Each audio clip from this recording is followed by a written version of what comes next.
Hello everyone, आप देख रहे हैं लर्निंग कैंपेन और लर्निंग कैंपेन में एक बार फिर से आप सभी का बहुत बहुत स्वागत है।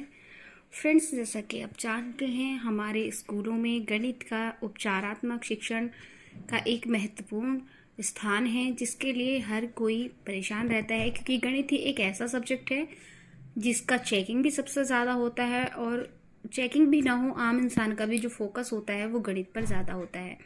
एंड हम लोग भी चाहते हैं कि हमारे बच्चे गणित में अच्छे से पढ़ पाएँ और कार्य कर पाएँ, लेकिन गणित एक इतना लेंदी सब्जेक्ट है कि उसमें समझ में नहीं आता। पीछे का कराएं तो बच्चा आगे का भूल जाता है और आगे का कराएं तो पीछे का भूल जाता है।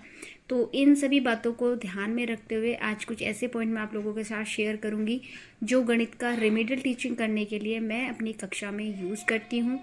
तो ये ज़रूरी नहीं है कि जो गाइडलाइंस आए उसके अकॉर्डिंग हो, लेकिन मुझे जो सही लगता है मैं उसी के अनुसार अपने बच्चों को रेमेडियल टीचिंग देती हूँ। तो वही एक्सपीरियंस आज मैं आप लोगों के साथ शेयर कर रही हूँ, तो वीडियो को लास्ट तक देखिएगा।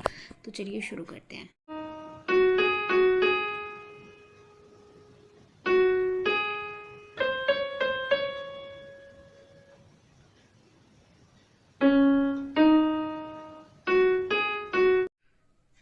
फ्रेंड्स, गणित उपचारात्मक शिक्षण में जो सबसे पहला काम होता है वो होता है समूह विभाजन का। तो मैंने भी यही कार्य किया हुआ है, समूह विभाजन। जैसे कि गणित में उच्च प्राथमिक स्तर में पढ़ाती हूँ तो मैंने उसी के अकॉर्डिंग समय विभाजन किया है, लेकिन अगर आप बेसिक प्राइमरी क्लासेस में पढ़ाते हैं तब भी आप इसी तरीके से अपनी बच्चों का समूह विभाजन कर सकते हैं। तो मैंने कुल मिलाकर के इस तरीके से देखिए 4 समूह अपनी कक्षा में बनाए हुए हैं। पहला समूह है पाठ्य पुस्तक का कार्य करने वाला, दूसरा समूह है बेसिक जो होता है गणित का उसको करने वाला, एंड जो तीसरा है वो है गणितीय संक्रिया यानी जोड़ घटा भाग गुणा वाला, एंड फोर्थ ग्रुप जो है वो संख्या पहचान। जो बच्चे सबसे ज़्यादा वीक होते हैं, जिनको संख्या पहचान करने में ही इतनी प्रॉब्लम होती है, कुछ बच्चे स्लो लर्नर्स होते हैं, वो गिनती लिख तो लेते हैं लेकिन पहचान नहीं पाते हैं। तो इसी तरीके के बच्चों को मैंने ग्रुप 4th में रखा है। तो कुल मिलाकर के इस तरीके के बच्चे मेरी कक्षा में हैं। मे बी आप लोगों की कक्षा में भी इसी तरीके का होगा, क्योंकि बेसिक में हर जगह यही हाल है। तो सबसे पहले हम बात करते हैं संख्या पहचान की। तो संख्या पहचान में हमें बच्चों को पहले 1 से 9 तक अंक पहचान, उसके बाद गिनती पहचान, 2 से 10 तक पहाड़े और 1 अंक का जोड़ व घटा कराते हैं। इसके बाद अगर बच्चा इसको करने लगता है तो मैं उसको दूसरे ग्रुप में ले जाती हूँ। दूसरा ग्रुप है गणितीय संक्रियाएं, जिसमें जोड़ भाग गुणा घटा और पहाड़े, 2 से 20 तक पहाड़े, इसके साथ ही जोड़ 5-6 अंकों का जोड़, लंबवत जोड़, साथ ही साथ दशमलव का जोड़, इस तरीके की क्रियाएं मैं इसमें कराती हूँ। इसमें भाग आता है 20 तक के पहाड़ों का भाग। पहले स्टार्टिंग में थोड़ा छोटा लेंगे, बाद में धीरे करते करते बच्चा बड़ी भाग भी करने लगता है। गुणा, दोहरी, तीरी गुणा, इकहरी गुणा से शुरू करेंगे और हम इसी लेवल में बच्चों को हम तिहरी चौहरी गुणा तक लेके जाएंगे। घटाना भी सेम इसी तरीके का, लंबवत रूप से भी घटाना हम बच्चों को सिखाएंगे। साथ ही साथ पहाड़े 2 से 20 तक याद कराएंगे, एंड साथ ही साथ कटवा पहाड़े भी हम बच्चों को इसमें लर्न कराते हैं। अब बात करते हैं हम बेसिक गणित की। तो बेसिक गणित में हमें बच्चों को क्या सिखाना है? तो बेसिक गणित में सबसे महत्वपूर्ण होता है मिश्र संक्रियाएं एंड भिन्नों का जोड़ घटाव गुणा भाग। साथ ही साथ एलसीएम और एचसीएफ में अपवर्तक और अपवर्त्य में पहचान करना और उनको क्लियरली समझना। अगर एलसीएम एचसीएफ बच्चा नहीं भी कर पाता है तो वो हम अभ्यास पाठ्य पुस्तक में होता है, उसको वहाँ पे रिवीजन हो जाता है, लेकिन अपवर्त्य अपवर्तक की पहचान।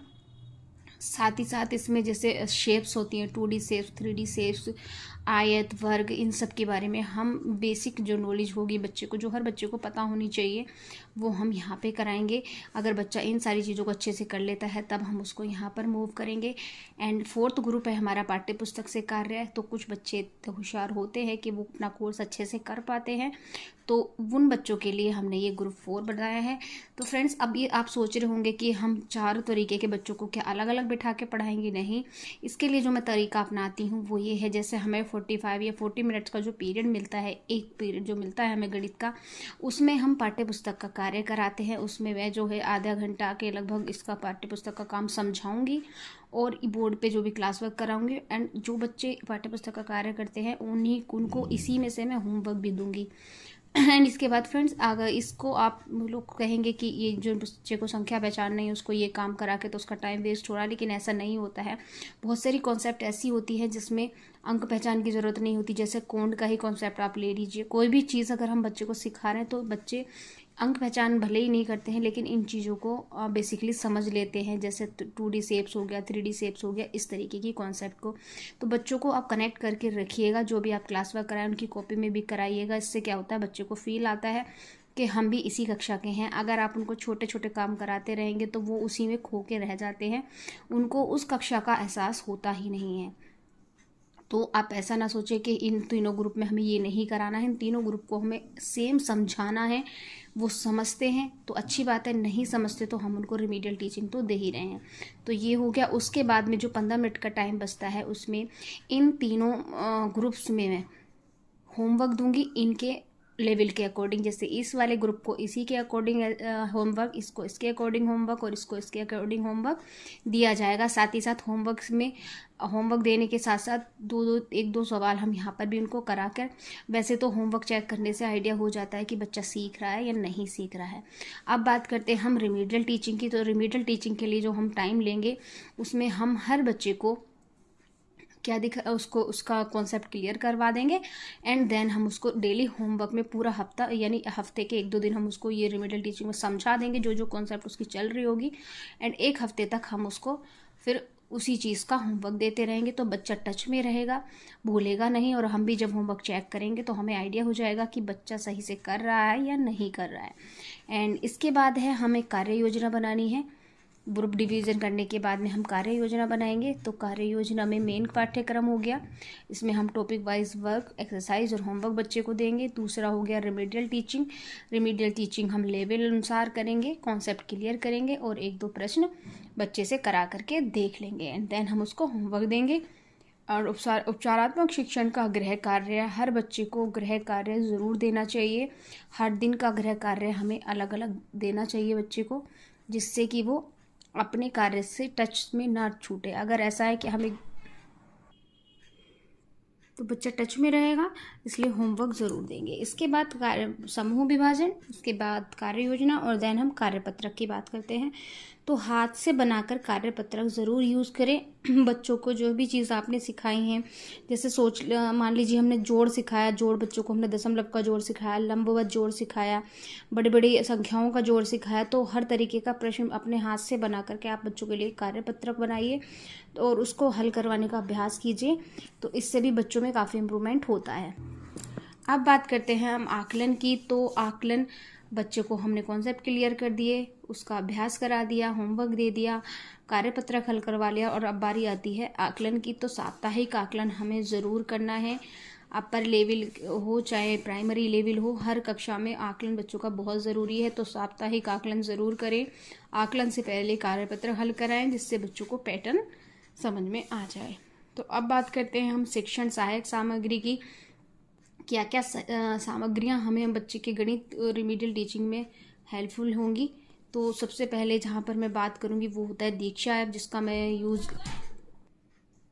दीक्षा ऐप का यूज़ करें। जो भी कॉन्सेप्ट आप बच्चों को नहीं समझा पा रहे हैं या बच्चे आपकी बात नहीं समझ पा रहे हैं तो आप दीक्षा ऐप पर उस कॉन्सेप्ट को दिखा करके बच्चों का कॉन्सेप्ट क्लियर कर सकते हैं। उसके बाद है वर्किंग TLM। तो फ्रेंड्स, गणित में वर्किंग TLM का महत्वपूर्ण योगदान है। आप इसको बना करके देखिए, बच्चे इसको बहुत ही अच्छे से सीखते हैं। कई तरीके की TLM की वीडियोज़ मैंने भी वीडियोस अपलोड किए हुए हैं। साथ ही साथ आप दूसरे किसी भी चैनल पर जाकर के working TLM, maths working TLM डालेंगे तो बहुत सारी TLM आपको जो छोटे छोटे कॉन्सेप्ट होते हैं उसमें, चाहे आपके 4th ग्रुप के बच्चे हों, 1st ग्रुप के बच्चे हों, चाहे 2nd ग्रुप के बच्चे हों, हर किसी के लिए वर्किंग TLM बहुत ही महत्वपूर्ण होती है। तो आप मैथ्स के लिए स्पेशली वर्किंग TLM अपना खुद का बनाएं या फिर वीडियोस वगैरह से आप आइडिया ले सकते हैं। एंड तीसरे नंबर पे है प्रैक्टिकल वर्क। तो कुछ कॉन्सेप्ट ऐसी होती है जिनको बच्चे को हमें प्रैक्टिकली समझाना चाहिए। जैसे कि हम 2D 3D शेप समझा रहे हैं तो बच्चों को हमें उनको फील कराना चाहिए। एंड जो गणित की किट है हमारी, उसमें काफ़ी सामग्रियां हैं तो उनसे हम प्रैक्टिकली बच्चों को कॉन्सेप्ट को क्लियर कर सकते हैं। गणित किट, इसमें मैं 4th नंबर पर लिखना भूल गई हूँ, तो हमें गणित किट का भी इसमें स्पेशली यूज़ करना है। तो फ्रेंड्स, ये थे मेरे कुछ पॉइंट्स जिनको मैं यूज़ करके अपनी कक्षा में गणित पढ़ाती हूँ एंड बच्चे रियली प्रोग्रेस करते हैं और खुशी होती है। अगर हमारी मेहनत सफल होती है तो हमें भी खुशी होती है।